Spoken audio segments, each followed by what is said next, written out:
Hi, everybody. Welcome to NewsNite for Friday, May 20th. Great to have you along tonight. A key look inside the deal to move Walmart out in Montrose. We'll sit down with one of the developers and get his take. Also, two key issues in Cuyahoga Falls, the debate over the bird feeders and Rockin on the river. Will those teens actually get citations? Those stories and more next on NewsNite.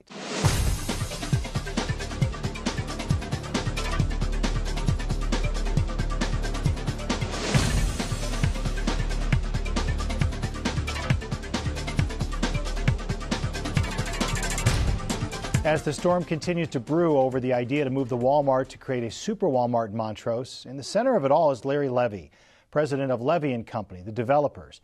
Earlier this week, Jody had a chance to sit down and ask him some key questions. The plans have not been finalized. As everybody knows, we're involved in a number of lawsuits and contentious issues, not the least of which is the threatening to close Rothrock Road. I think if you have traffic problems, you don't solve them by closing roads. That would be the first thing I would say. The second thing I would say is I think it's a very, very bad idea for the citizens of Montrose.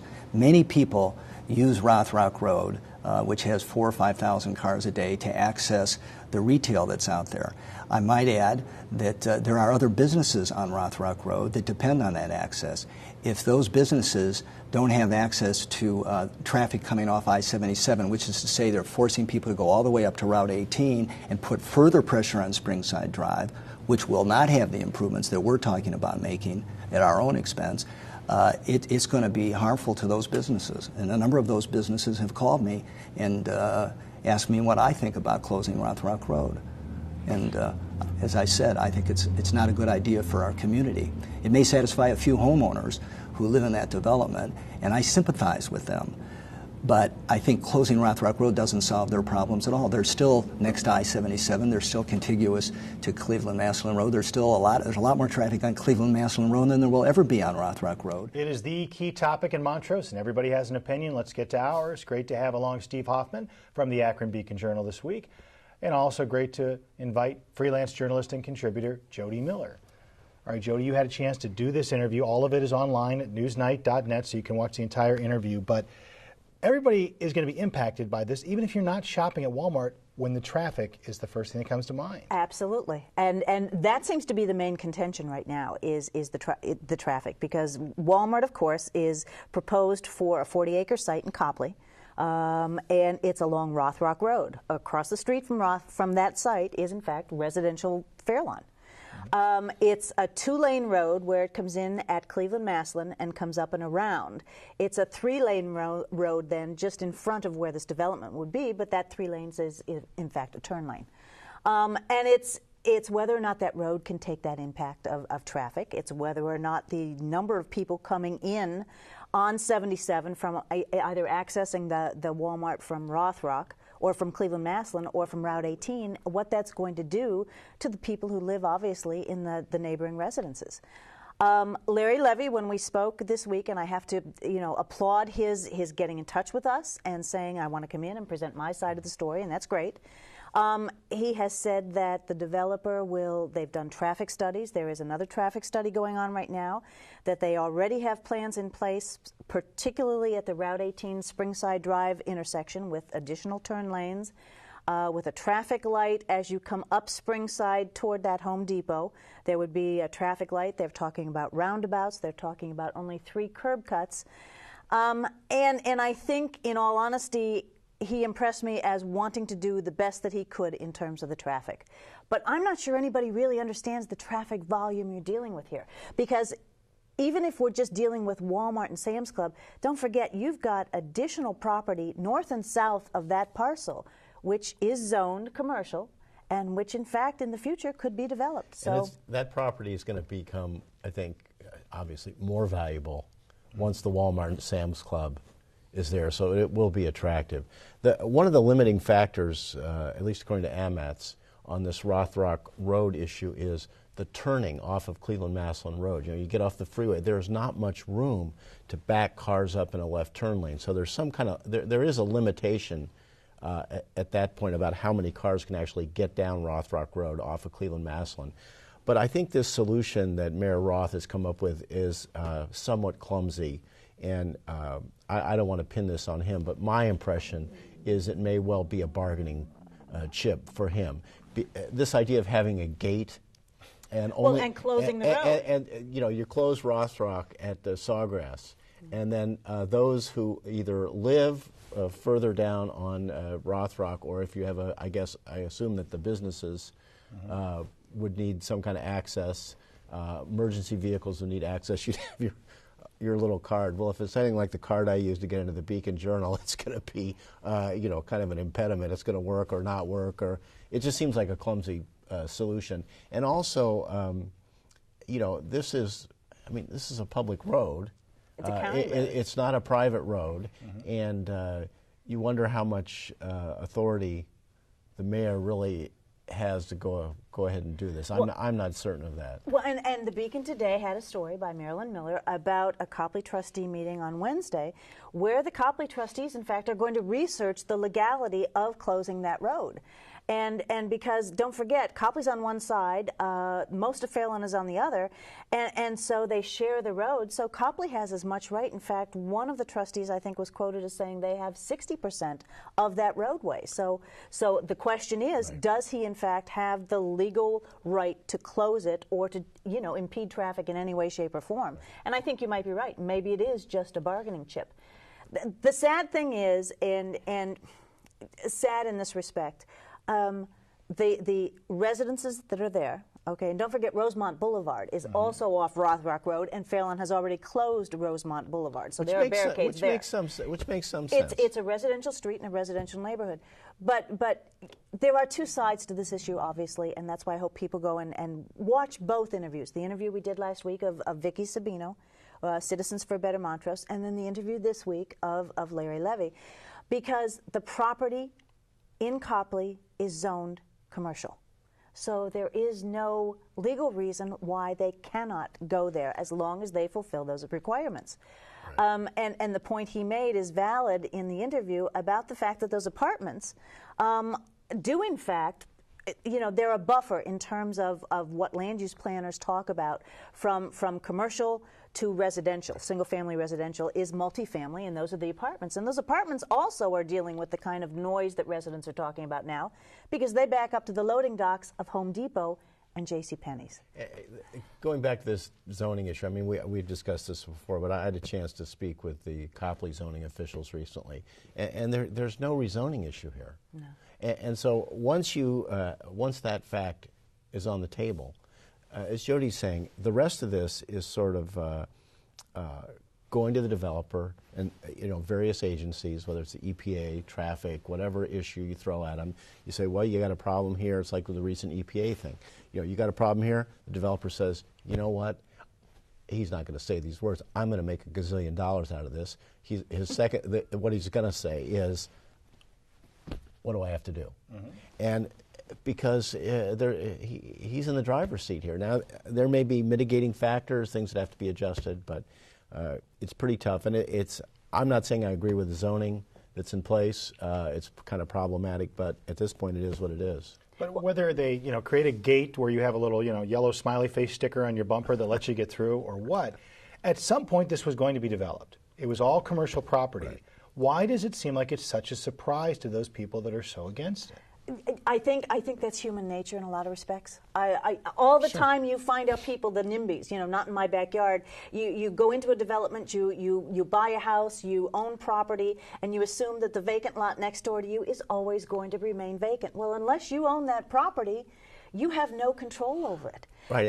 And this parcel of land was zoned back in the 80s to be commercial. Just because it has not been developed doesn't mean that it won't eventually be developed. As Larry Levy said in the interview, this is the last large parcel of property to be developed in the Montrose area.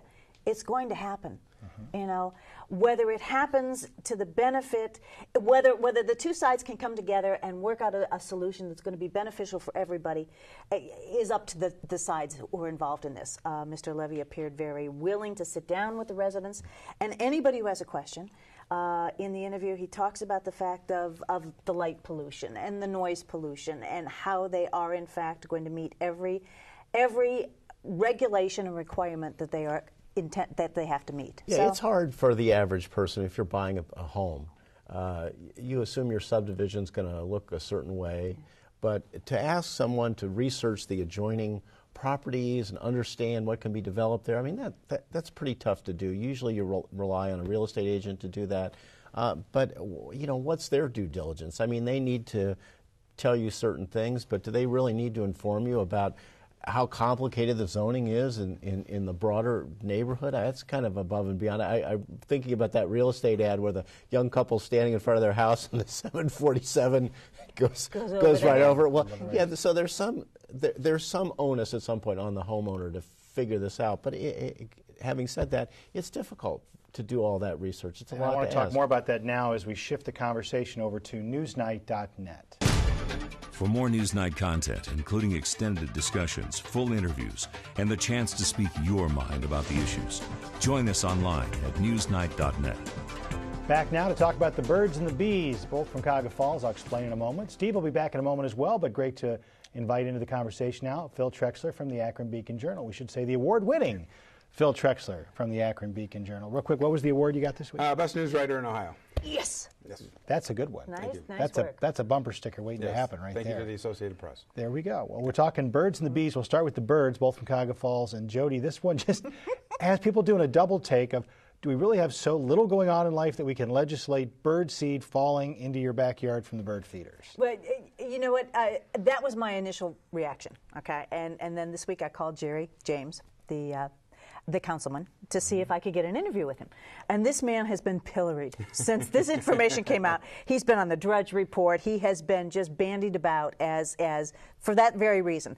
Don't you have anything better to do as a council person than, in fact, to legislate what people put in their bird feeders, how often they clean it, do they pick it up?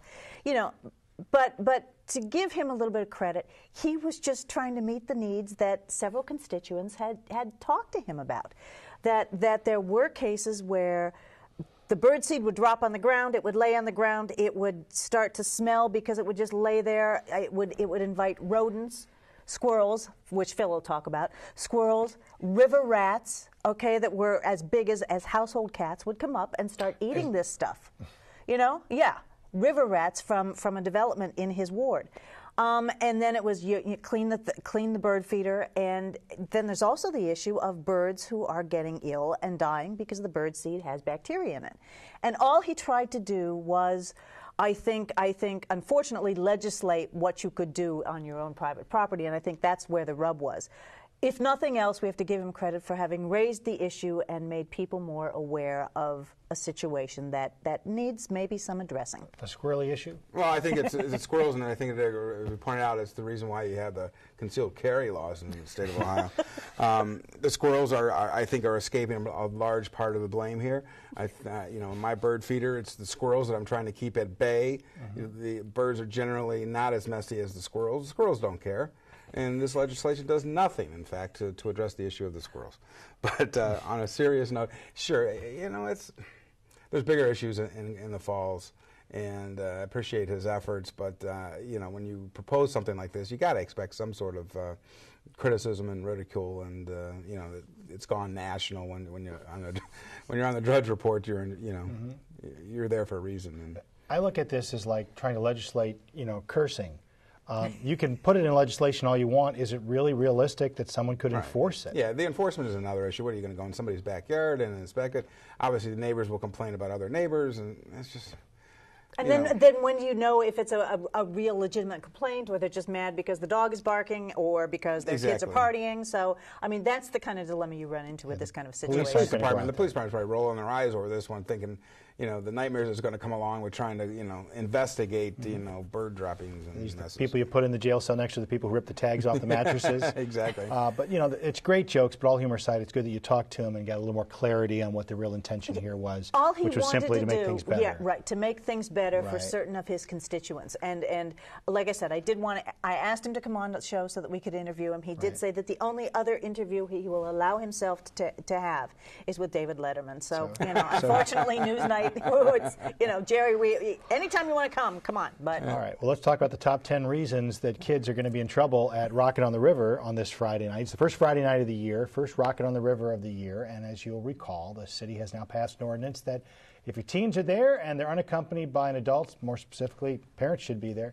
$50 to get them out of jail. Yeah. Some parents are going, $50, you'll keep my kid all Friday night? That's a deal. How much of a crackdown should we expect? I mean, what should we expect? I think you should expect, first off, when you have a new law on the books, there's going to be an initial examples being set. And there are going to be people out there, there will be people being fined, and there will be citations issued and whatnot. And it's going to they want to come out typically, as police departments do, and make a statement that they're serious about enforcing this law, and it's something that's necessary. Parents go there to get away from kids, not be with them in a lot of respects. And you have to feel safe, and if you don't address this issue, if you don't make people feel safe and secure and happy when they go to these events, they're not going to survive. And I think that's the intent of the law, and I would expect the law enforcement to make some sort of statement at the very first crack. Well, and don't forget, this is what, the 25th anniversary year of Rockin' on the River. Tonight's going to be, hopefully the weather's going to break. It'll be a nice night.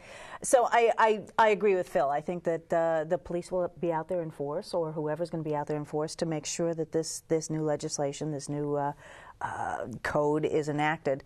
And people need to understand, I think, that it was primarily put on the books because when you have carloads of parents dropping kids off and saying, as it said in the paper, "I'll see you at midnight," and they're unsupervised and they're just, ganging up and being in groups along an event like this, the city had to do something. So unfortunately, what will happen is I think, if they get kids picked up who are not with parents, it's the parents who are going to have to come down and who are going to have to pay. But it's the parents who should have been supervising the kids in the first place. What's the interpretation there? My wife and I were just talking about this morning, saying if we take our teenagers down there and they want to, they're teens, they don't want to stand right next to mom and dad all night. They want to drift over 100 feet and stand there with their friends. But we're at the concert. How much are police really going to interpret that of, where are your parents right here? No, well, get in the paddy wagon, you're out of here. I think they better have them within reach, I mean, is a cell phone call within reach? Is sight within reach? But I think they're really targeting the ones who are just dropped off and the parents go home or whatever. And those are the ones that will be I think most are trying to give Cuyahoga Falls police the benefit of the doubt. Let's let them interpret it and see how it plays out. But there are those out there, don't you think, who are applauding the fact that some community finally is holding parents accountable? Absolutely. You can see what, like the flats in Cleveland. I think it was the crime issue down there in the flats that really brought down that entertainment district there. If people don't feel safe, if they don't feel secure, if they're not having a good time, they're not going to come back. And obviously this has been an issue in the Falls for a long time, and it's probably overdue. Now, addition to Rockin' on the River, have we seen these same things at Lock 3? How do they handle it there? Same nights, events? Music and those kinds of things. I haven't heard of anything like that. But don't forget, there were a couple of years ago when Chapel Hill Mall did very much the same thing, because there were shoppers who were complaining about just kids who were roaming around, and not that they were being criminal in any way, shape, or form, but I think they were just being loud. They were being normal kids, and shoppers just started to pull away from Chapel Hill. So they enacted something of this sort. What Akron does, I don't know. And of course, you're going to hear complaints too from parents and kids that there are no alternatives. Well, if I can't come to Rockin' River, where can I go? Right. You're going to hear that complaint again about the lack of facilities for teenagers. And gotcha. Well, there's going to be an empty Walmart store in Fairlawn. You can make a community center for kids. Yep. Oh, good. And on that note, if you do go down there, if your kids are down there, we'd love to know how it works out. Drop us a line over on NewsNite.net. On NewsNite.net, we cover a broader range of topics than we can on the air in 27 minutes. Be part of the conversation on our Facebook page and at NewsNite.net. And we want to thank Jody and welcome Steve back into the conversation here for the remainder of the broadcast. I want to talk about government just a bit. John Donofrio, no longer in office, but he left a legacy we're just now learning a little more about. Yeah, it was pretty offensive to some union workers. I was talking to Doug Quiner at a press conference. From the Sheriff's Department. I'm sorry, union chief from the Sheriff's Department representing deputies who have really taken a pounding in these budget cuts. And the news broke. Rick Armand from the Beacon Journal got the story on Donofrio giving out some pay raises. Pretty much, I guess that happened earlier in the year, but he already knew that he was retiring, and it was greatly offensive to a lot of folks who have taken pay cuts, furloughs and whatnot. But to give out small raises, albeit that's fine, but there's still there are raises and salaries to some certain workers, and again it points out a lot of the workers were related to people with the county, and again, it strikes at nepotism and favoritism, and anybody who's getting a pay raise nowadays is certainly under a lot of scrutiny, and folks were offended by it. Yeah, the larger raises went to people who are connected, management people in county government who are connected, and as we all know, there are networks of relationships throughout county government. To me, the Donofrio legacy has always been kind of a mixed bag. I think in many ways he was innovative in his duties. In other respects, and this being one of them, it's just, come on, John. I mean, was this really necessary? I mean, would these people have left county government if they had not had a hefty raise? No, of course not. They would have stayed right where they were. And I keep pounding this drum, but I can't help myself. You have an elected fiscal officer under this form of charter government. There's no need for this. And this goes to the issue of oversight. When you have these silos, these independently elected administrative office holders, they are really accountable to a large degree unto themselves. And they are not subject to a terrible amount of oversight from the county executive's office or even the county council in this case, because Donofrio apparently stayed within his overall budget. But if the fiscal officer were an appointed official under the county executive's office, there would be, my argument is, a more direct level of accountability. This would have been given more scrutiny, and it might have been stopped because the county executive is looking, as Phil's implying, the county executive is looking out at other departments where people have taken furloughs, taken pay cuts. A furlough is a pay cut. Not getting raises or getting very tiny raises. And I think that would have been a break on this situation. And the way it was done, I think he said, like pardons that a president gives on the way out the door. He said in our story he gave these raises before he knew he was leaving. But I think that's I think he knew he was leaving. Right, and again, you got a low morale over at the sheriff's department. Anyways, these guys are stressed. The situation at the jail, it's always very difficult for them to deal with. Drew Alexander, the sheriff, was talking about rejecting again. He voiced complaints about the mental illnesses that come into the jail, the people who are really struggling with their psyches and whatnot, and he's got to deal with these folks. And morale is over there. They're low. They're taking pay cuts. They're under intense scrutiny. And then you have some pencil pushers over in the county office getting pay raises. And what does that do for the morale of the guys at the sheriff's department who have taken pay cuts and furloughs and seen their fellow deputies being laid off? It's not the time for that kind of stuff. And the other thing that's coming down the pike, which again everybody could see coming, was the cut in the local government fund that Summit County is going to take, over $5 million.